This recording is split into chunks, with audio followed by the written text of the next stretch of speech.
बुलढाण्यात ईद ए मिलाद उत्साहात साजरी, शहरातून काढण्यात आली भव्य मिरवणूक। इस्लाम धर्माचे प्रेषित हजरत मोहम्मद पैगंबर यांची 1521 जन्मदिवस ईद ए मिलाद शहरात अत्यंत उत्साहात आणि पारंपरिक जल्लोषात साजरा करण्यात आला। या निमित्त शहरातून एक भव्य जुलूसाची मिरवणूक काढण्यात आली, ज्यामध्ये मोठ्या संख्येने समाज बांधव सहभागी झाले होते।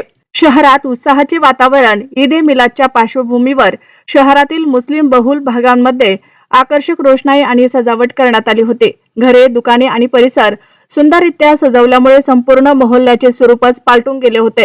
सगळीकडे आनंदाचे आणि चैतन्याचे वातावरण पाहायला मिळाले।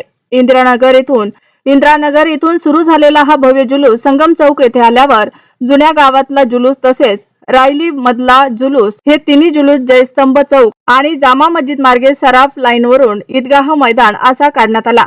मिरवणुकीदरम्यान समाज बांधवांनी काशिदा धार्मिक गीते, प्रशंसेचे काव्य गायन करत आपला आनंद व्यक्त केला। शांततापूर्ण आणि उत्साही वातावरणात हा सोहळा पार पडला। यावेळी मुस्लिम मालवींसह अनेक समाज बांधव मोठ्या संख्येने उपस्थित होते। आपला जिल्हा आपला महाराष्ट्र मराठी न्यूज साठी प्रतिनिधी असलम शहा, बुलढाणा।